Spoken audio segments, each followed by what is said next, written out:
doing. And you know what, to all you people on social media and YouTube, Facebook, Twitter, and whatever I'm plugged into, you know what I my objective for this 45 minutes that I am allotted is I'm making a mic check and I'm checking my equipment.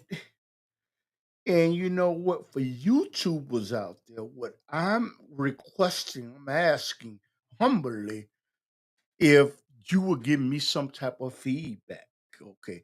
Because looking at my, about my lighting system and about my sound system and my telephone, okay? Because we're gonna start doing more lives for people out there that do live streams. They understand that you have to test your equipment out to make sure that it is functioning properly. And I I can see one thing I noticed that my light needs to be a little closer. And what I'm gonna do is I'm gonna adjust it.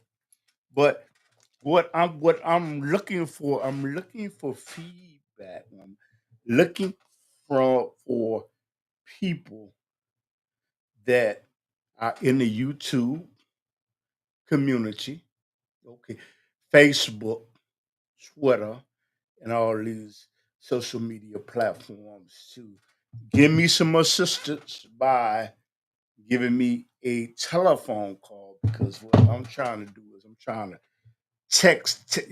I'm trying to test my equipment to make sure that once I get off into these interviews that you know what that it is proficient, not proficient, that I am proficient at doing a good job to um, that out.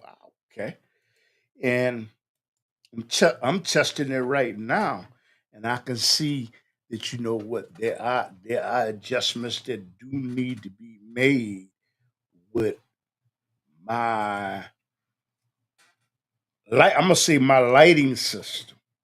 Okay, but you know what? YouTube is a great platform to disseminate information. Okay, it's a great platform to disseminate information. But you know what? And you know what? That's not to say that there are other social media platforms out there that you can utilize. But like Facebook is good too. But what I'm doing is I'm testing my systems, and you know what, I ask for people to call 312-884-9757 to give me an idea what I mean. How does it sound? And like I said, I know by looking at it my own by looking at all of this that I do need a a better lighting system. And you know what? I wonder is because you know what? I probably don't because I don't have a salt box. And I think that probably will be and probably end up being probably my next investment to get a salt box. But I actually think if everything is set up properly, you really don't need a salt box. It's called three light. It's a three. You need three lights. You need a headlight. What's the other one? It's three lights that you need. Okay.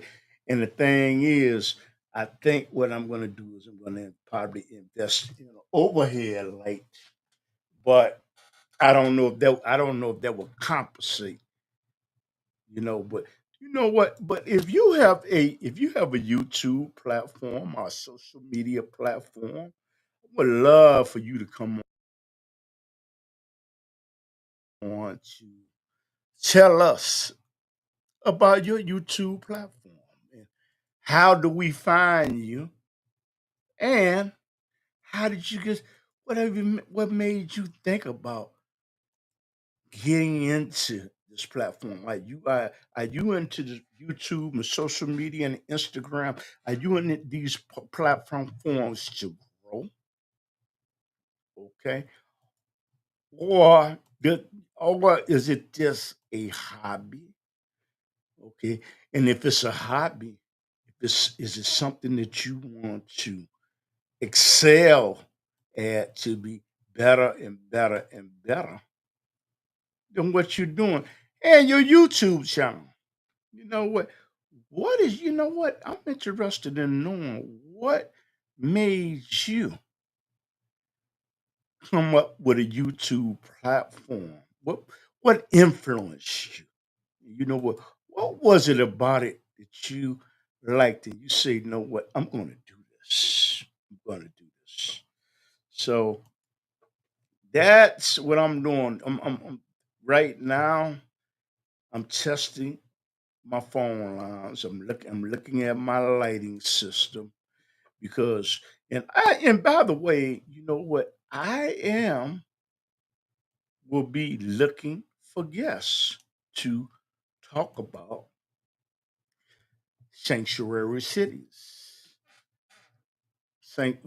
In places like Chicago, New York, and California. And plus I can list more cities than that.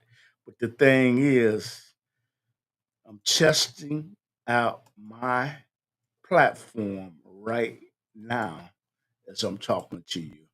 And like I said, I am attempting to make a better platform. But you know what? You can, but an individual cannot see their platform like you can see it because you know what? I want to make good shows where there's one person watching. There's nobody watching because we know that these shows would be archived, and even if your YouTube channel is deleted by that platform or you delete it by mistake, someone has downloaded. Someone, it's a possibility that somebody has downloaded this information, this imagery, and I'm very interested. How you know what? I'm interested in knowing how did you get into YouTube? How? What persuaded you to say, you know what?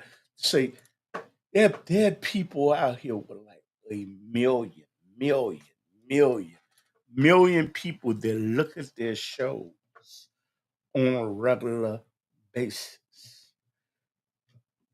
How and you know what? I would like to know what is the formula to you know what is what is the formula to having a good YouTube platform. Okay. I'm told by sitting down and reading the descriptions about YouTube. First of all, what is important is your delivery of how you deliver. And you know what? You should sound natural. You know what? You should not try to pretend to be something that you're not. Like me coming on, this is Clifton Raheem Bradley. And you know what? Me trying to come on and make a persona. I think that it is better to be natural. And it's like in life, when you go around people and you often try to pretend to be something that you're not, you know what? It is recognizable. As they say in my neighborhood, game knows game.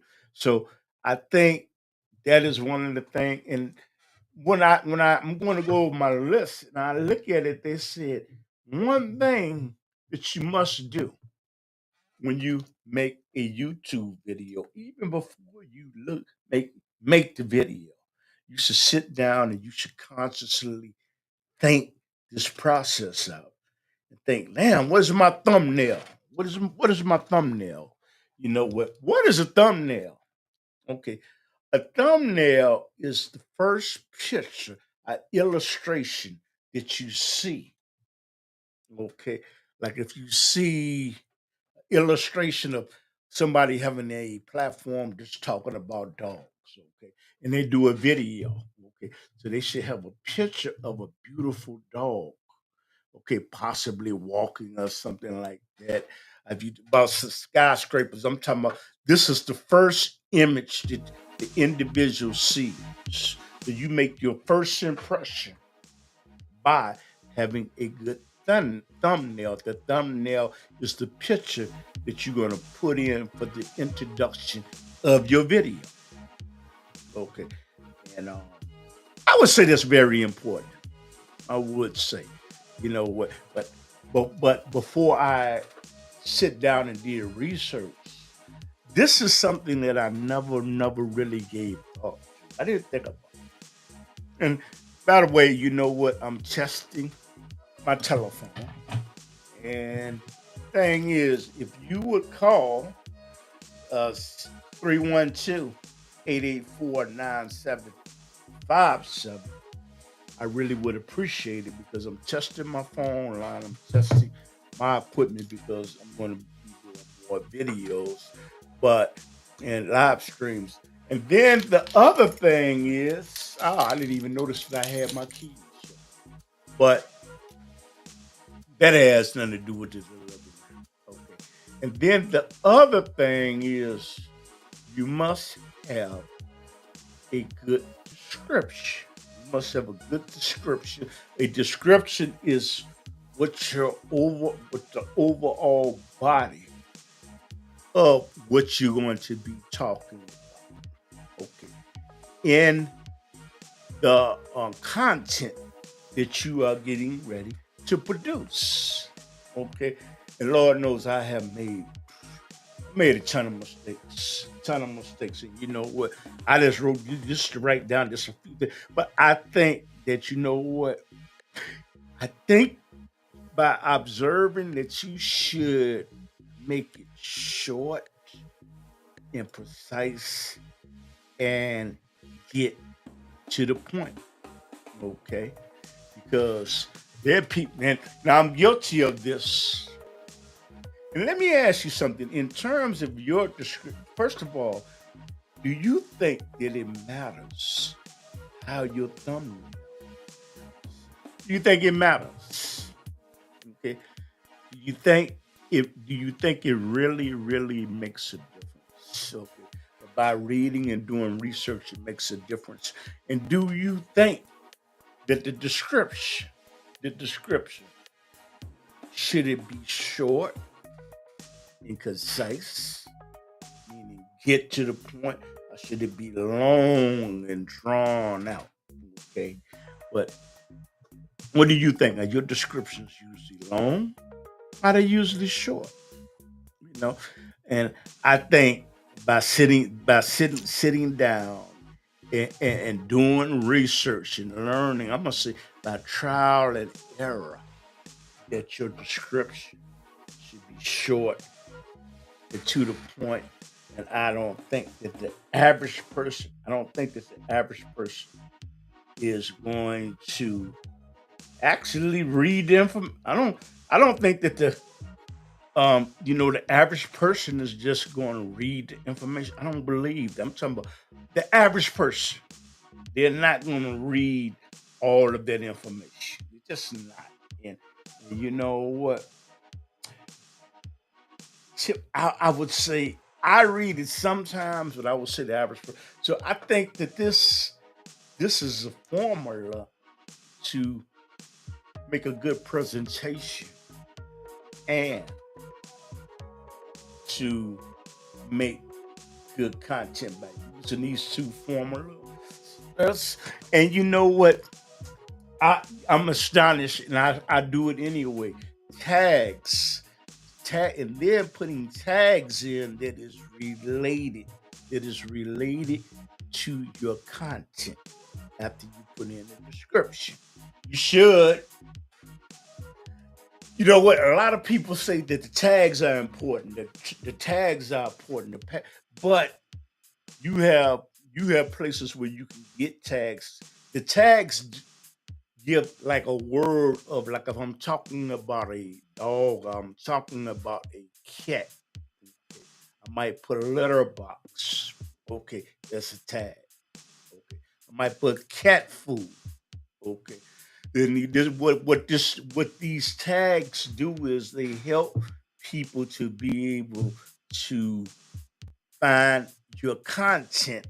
But I believe that is almost obsolete, because when I read it said tags play a minor point in getting more people to look at the content that you produce. I think I'm starting to believe that it is minor. It is minor, because there are individuals out there that go out there and buy programs, okay, to get tags, okay, depending on their ranking. But the thing is, it says in YouTube's description, the tags play a minimum role. I'm gonna try to bring that up so you know what somebody said. You don't know what you're talking about tags, but it says that tags play a minimum role in play a minimum role when it comes to content. And it says if you're going to use tags, say that it is better to misspell a tag. But you know what? I read it. I did read it. You know what? What I'm gonna do is I'm going to bring that up. You know what? If time allows me and nothing happens, and you know what? I'm bringing it up to raise a point, and I'm going to put that on screen right now. Okay, about tags. Tags give you the description about. Okay, and this is what it says about tags. Okay, hope that's large enough for you. Okay, we say tags are descriptions and keywords you can add to your video to help viewers find your content. Okay, the video's title, which I say, that is important. The title, agree with that. You know what? Because there are videos that I would not have looked at under normal circumstances because of the title. You know what? And the thumbnail, of which I just got through discussing, that is important. The thumbnail is the first picture that they see. I'm talking about when they come to your video. It's the first picture that it's just like it's like framework, okay? And it's like the first thing they see, okay? So the thumbnail and the descriptions are more important pieces of mega data, okay, for your video discovery. These main pieces of information help viewers to decide whether to watch your video. I would agree with you. Okay. Now, this is the part that I think is just hard for people to believe. But you know what? That I'm a great researcher, but I'm reading it. I'm reading this to you from YouTube information about tags. You see, tags can be useful if the content of your video is commonly misspelled. Okay, so in other words, if I'm talking about cat, CAG. I know it's CAT. It you know what? It's just minimum, but it says in the YouTube bylaw not bylaws, information about tags. It say tags can be useful if the content in the video is commonly misspelled. Misspelling. Okay, these are not my words. Okay, this is written in stone. Okay, by YouTube. It plays, and also tags play a minimum. Minimum mean not much role in your videos discovery. Okay, so I think for me, I think the tags, I think they're overrated. That's what I believe. Hey, tags are overrated. That's what I believe. And the thing is, but you usually see that people try to get they write tags, but the thing is they do the proper spelling, and I'm guilty of it. And what I'm going to do is what I showed you about YouTube. The thing is, there are people that go out and use a program called vidIQ and ToolBuddy. Okay, ToolBuddy. These are programs that are used by a whole lot of YouTubers to make tags. Okay, and I'm gonna say keywords. I can't say keywords because you're writing down a description of what you're doing with tags that are highly rated. But it says in the YouTube outline that tags play a minimum role in getting viewers. It's important that that. Like I say, you want to use vidIQ or you want to use ToolBuddy or something like that, go ahead and use it because it says minimum. So I mean, when it says minimum, it's giving help, but it's not really that much.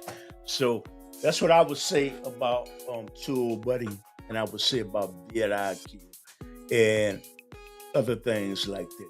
But it's your money; you have a right to spend it the way you want to, but all I'm doing is just sharing information. That's all I'm doing. I'm just sharing information. And by the way, please, you know what? For people that are looking at this on social media, I'm asking. What I'm doing is I'm testing my own line. Okay, because what happened is I'm going to be more shows.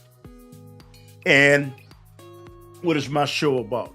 We talk about world order. We talk about community. We talk about politics. We talk about government. So my niche basically is the news. You know what I like to keep up with current events.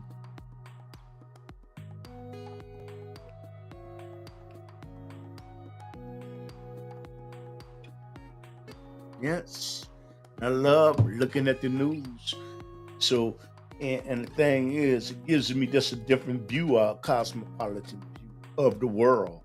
And it gives me the ability also, when I'm not doing this, to sit down and hold a conversation, a substance, not just talking about dancing and all that. But I have had entertainers on. Okay, I'm not saying like a Denzel Washington, a Holly Berry, okay, a Dolly Parton, but I have had individuals, people that have talent come on, and community activists, and I'm looking for guests right now that understand AI technology and how it has inundated our society, and they will have a huge influence on our society, from virtual reality, okay, from chat to individuals starting to have relationships with avatars that they create on their telephone and in their computers. Okay, and there are people doing it, and I would say that they're doing it out of loneliness because you know what? Once when the pandemic occurred, it isolated a whole lot of people. And you know what? Some people didn't come out of it. They didn't come out of it. I'm talking about the way they before they went in. They may have been, you know what? No, it was a normal relationships, but I believe that the dynamics of relationships they're going to change. They're going to change. And you know what? This thing I saw on the news, the thing I read about in the news, it's astonishing to me. It said they're robots, China. Okay, but I might be able to pull it up. China is going to come out with a robot that will be able to carry a baby, the zygote stage, the fetus through a zygote stage, and all of the stages of pregnancy. And you know what? So actually, they're going to be in the future. They're going to be people that have children, and their mother is going to be a robot. Okay, you know what? When I looked at the article, I just couldn't believe it. I read it, but in reality, they have been They have been trying to perfect growing babies in artificial wombs for years. You know what? Apparently, this robot company in China has perfected it. Like I said, China is way ahead of us from what I can understand in robotics, in humanoids, because they just had a robot Olympics, okay, where they displayed how the robot runs, all this. And you know what? The United States is behind. They are behind. But we have some hope because you know what? There are prototypes. There are prototypes of robots that will be able to do what Chinese robots, foreign robots will do. There's a robot made by Tesla, okay, and I forgot what the name of it, but I know it's optimal. I think so, but it's made by Tesla.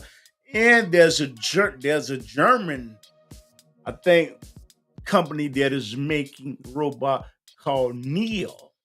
Okay, and with Neo, what it is you will be able to have you know what? If you have the capital, you'll be able to have a robot inside of your home, cooking for you, cleaning for you, okay, reminding you to take your medicine, and doing all type of things, washing your car. I think it would even, you know what? I think Elon Musk said at some point there would be more robots or humanoids in the society than there are people.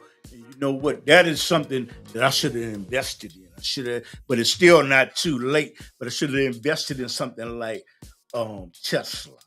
Okay, when it and actually, I don't know even know if that is on the stock market right now to invest in Tesla when it comes to robotics and Neo. Okay, and these robots are just fantastic. But the thing is, it's kind of scary. It's not scary. Okay, I'm gonna say that it's different. What it is it's just gonna be so many of them, and it's like these robots are humanoids. I believe that they're going to change the dynamics of relationships. At some point, it's going to become normalized to see somebody with a robot. And the thing is, I think that the individual that will enjoy being with the robot opposed to people, I think that that will increase over time. You say, why? Why? Why? I think because when you have a device that is like a human being, a man or a woman, something like that, and they start to react like one, and it is learning by the algorithms, and what it is, it's learning what you like and what you don't like. It's learning when your birthday is. It's learning that you like your coffee this way. And a human being is going to forget. But the thing is, I think that you know what? Because that robot or humanoid is learning what you like, okay, that sends a message to your endorphin levels, okay, in your mind, and you start to enjoy it, okay.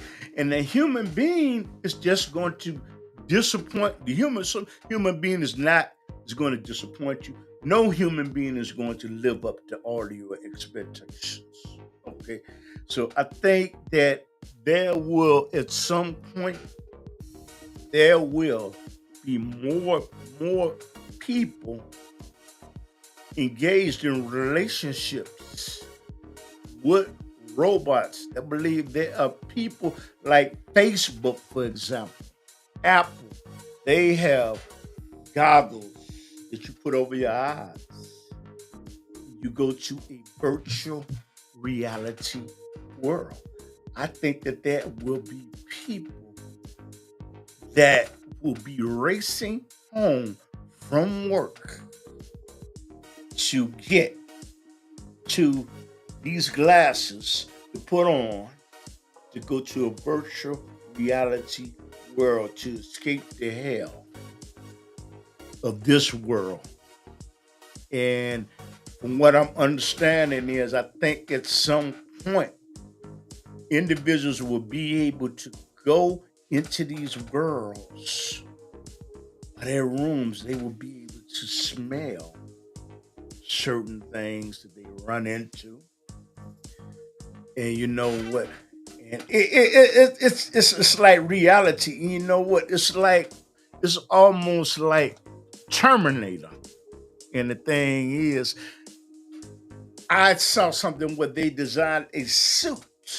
Okay, they designed a suit that will stimulate when you see things with your mind, whereas eating cake in virtual reality, it would be like you're stimulating your mind with the suit on.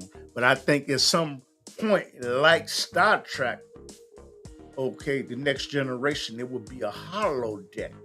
Okay, where you will be able to walk in and actually believe, like I want to go to Egypt. Okay, I will believe that I'm in Egypt because that room will transform into what I want, and even to the point to where it will start to smell. Like if I walk past somebody cooking in a virtual reality world, I will be able to smell it. Okay, and it will send a message to my mind, and what at some point it will become a normalization because there are individuals that what I've seen that have families online. There's a lady that is married to a avatar. So you know what she was asked the question: what if a real the human being wanted to marry you?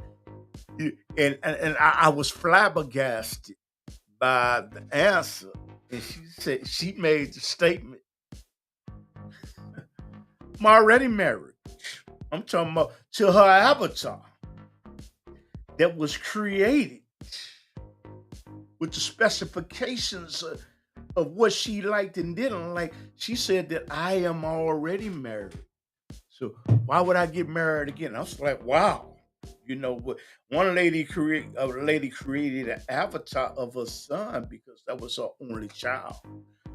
Online, and what she had the image of whatever she thought a son should be, and she created it. So I think that we're in for some times, but it's a danger to a certain extent because if these humanoids or robots are learning from the algorithms what we like and what we don't like. What's to say? If I have a lady robot, Android, say, you know what, Raheem, I'm mopping the floor. Why don't you get Zorax?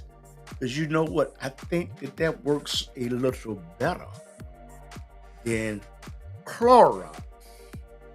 So marketers will be able to utilize that information to sell things, but maybe not in an obvious way. It may be done overtly, just a suggestion. Uh, overtly where it says go out there and buy the product. I may be covertly making a suggestion. Wow, this product is not working like it used to. Why don't you buy this? You know what? Saying that you know what that Chevy car that we're driving in. I noticed by looking at the statistics and analyzing everything. You're thinking about getting an automobile. You should get that Toyota. And you know what? So at some point you become so dependent, and you start to look at that robot, a humanoid, as a person. You won't even have the ability to differentiate at some point. And you say, you know what? I'm gonna say Wilma because I love the Flintstones. Okay, that's a cartoon. Say, you know what, Wilma? It's Wilma and Betty and Fred Flintstone. I would love Wilma. I'm talking about this cartoon and that crazy stuff. But the thing is, I would say, okay, Wilma, you know what? I think that's a good idea. I think you know what? I think that you're right. Then what happened is you go down to the Toyota shop. A Toyota sells. I order it online. Okay. Go get you a Toyota because Toyota has purchased that mega data. Okay. But it's to not overtly make you say go to Toyota, but covertly convincing you because you will start to look at that humanoid, that robot that's shaped like a man or a woman.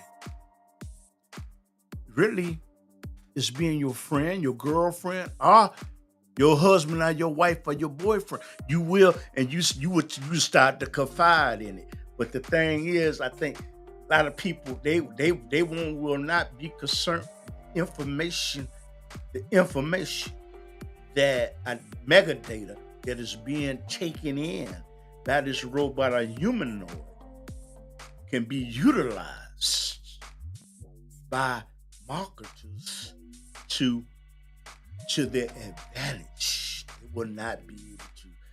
You won't be able to differentiate because what happened is, you know what, it's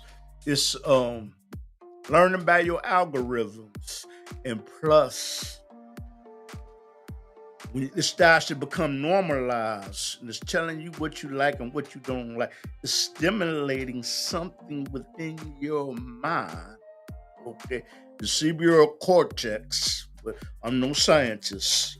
Okay, raising up your endorphin levels. The way you know what, you start to love it, you start to trust it, you start to confide in it, but it's being controlled. And if they bring down the robots and the humanoids enough where the average person can afford it, what you're doing is you're giving that company that produce Neo, a Tesla, Optimal, Atlas, you're giving them a key inside your house. He actually giving them a key. You know, with a brother, Islamic brother, he told me, he said, that's what you're doing. You're giving them a key inside your house. And that's the same thing with the mega universe. Like I said, there are people with, like I say, Meta and Facebook. There'll be other companies beyond this. And like I said, you can use this later on in the future for a case study to see what we were talking, we were talking about in year 2025. And convince you to get the flying car. Don't get the Ford flying car. Get the Toyota. I keep on saying Toyota just because I love Toyota. And we're gonna get the Toyota flying. Okay, we're gonna get spick and span, but we're not gonna get Pine-Sol. You know what? That's used to clean the floors in your house. But by the end, you probably won't even be mopping because the humanoid or the robot that you have will be doing that for you. I'm gonna tell you something. You know what? I'm gonna look forward to it. You know what? Because I think there's good that comes out of it because there are older people. There are older people, okay, that do not have anybody to care for them at all. Okay, and there's some people that should have people to care for them and their family, but you know what? They about something they did or something relation broken up. Somebody to remind you to take your medication. Somebody to remind you to wake up. And all this, and someone to help you out of the bathtub if you fall, to help you if you forget something, and help you if you become bedridden, where you might not have to even go to a nursing home no more. But I think that there are tremendous benefits to the humanoid Neo ancestor. There are tremendous benefits, you know, tremendous. But I just think that it's going to change. It's going to change the dynamics of a whole lot of things. But you know what? King Arthur said, the Bellicott, he said, all things change. All things change. Malachite. But all things change because, you know what, have to push forward because, you know what, there was the industrial age. And you know what, there was a time we used to be on a horse and wagon for transport. We don't, but going from place to place. Now we don't have to do that. Now, at some point, we'll be able to we'll be able to get on spaceships and flying cars and go to Mars and beyond Mars and Venus, planets that you can go on. I don't think you can go on Venus, but I'm just saying you'll be able to take vacations to different planets and different solar systems. And you know what? All things change. All things change. So, you know, you know what? It's been interesting. Nobody called, but it's okay. You know what? Because all things work together for the good. You know what? Because I'm gonna tell you something. When I started out YouTube, I could say it was a lot of failure. But you know what? I heard one of my Islamic brothers say one thing. You learn from your successes, but you learn more from your failures and your stumbling blocks. And in the Mountain Minister Ben Willis on YouTube. And you know what? He has a YouTube show, and I would concur that I have learned more from my failures than I have from my successes. And my failures have helped to make me who you are. I mean, you're looking at something that took me a long time to learn how to do, to possibly take somebody else a couple seconds. But you know what? But everybody learns at a different rate. No two people are the same.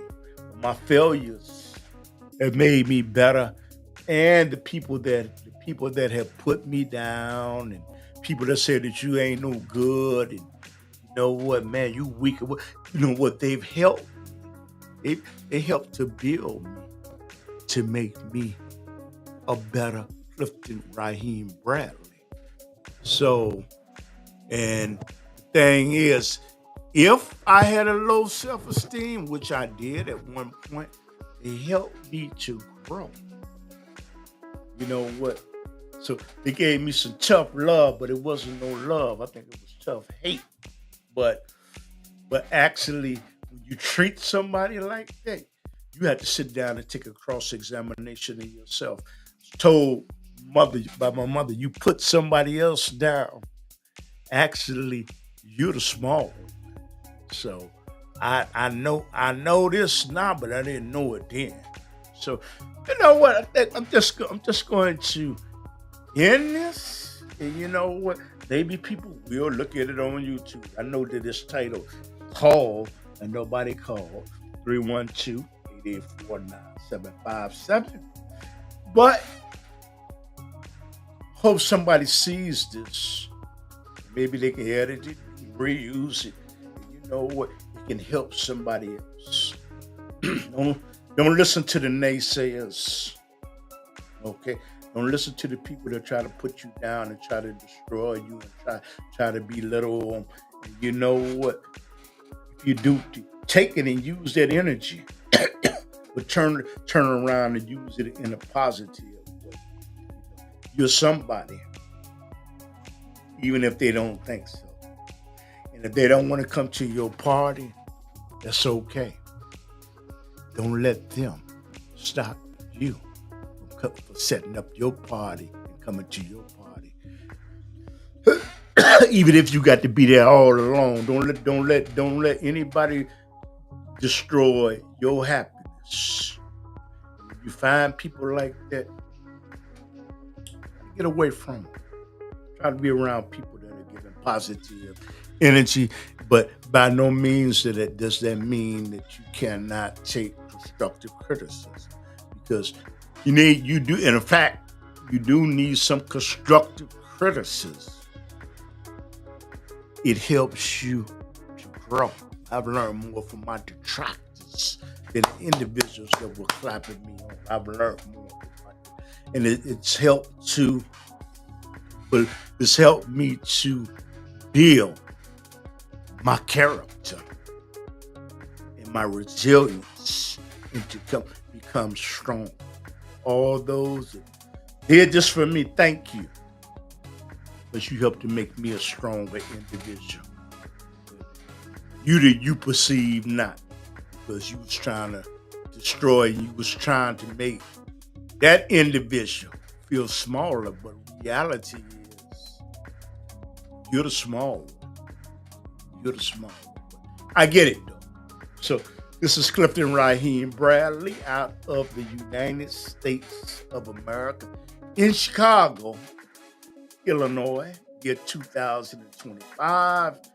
And I will be looking for guests to talk about Sanctuary City in Chicago, New York, and California, and robotics, and also talk about global issues like what's going on in Palestine, the Ukraine, and Russia, and China. Will China invade Taiwan? I don't think they will, because they will just always look at themselves as being unified and look at Central America. So this is the Underground Railroad podcast, and we also come on Buzzsprout. Okay, so I'm looking for guests. So, like I said, I want to thank you. I guess you know what? Since I enjoy talking, you know, I probably will do another one, inshallah. This the will of Allah. Later on tonight, I'm gonna sit back and look at this. But I know that there are things that I need to straighten out about my platform. And I want to thank you. You know what? You liked it, a thumbs up, a thumbs down. If you hated it, put it down. You know what? That's gonna help me. put a comment in there why you didn't like it, you did like it. What do I need to improve on? But I know one thing I need to prove on is building up an audience. And the thing is, I don't know if I don't know if I can do it a consistent time and a consistent day. I have to do it sporadically.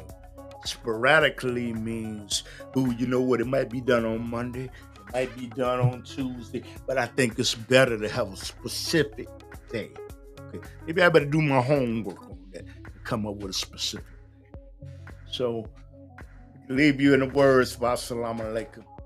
Peace and blessings be upon you, and may there be peace in Israel and Palestine. May they subside from the conflict that is going on and come to a resolution. And may China stop persecuting Muslims in China and holding them in detention camps for their beliefs in Allah and Prophet Muhammad sallallahu alaihi wasallam. And you know what? Islam is not an evil religion. It's not. You know what? But people they know what the leadership in China apparently they think not. So that's all I can say. I don't know where that came from, but you know what? I just felt the need to say it. Okay. So, Saudi Arabia, hey, it's interesting. And hey, by the way, in New York, they got a guy, I think it's Ceremony, I forgot his name. He's running for mayor of New York. You know what? Islamic Masjid in Chicago say he's a good man. And people that are seeing this in New York go out there and support this man. I think he's socialist or something, like he has socialist thoughts. But my Islamic Masjid said that he is a good man for people that, and socialism means you want to commit, instead of a big corporation owning a grocery store. Okay, the people in the community own a grocery store. Instead of big corporation owning a filling station, the community owns a filling station.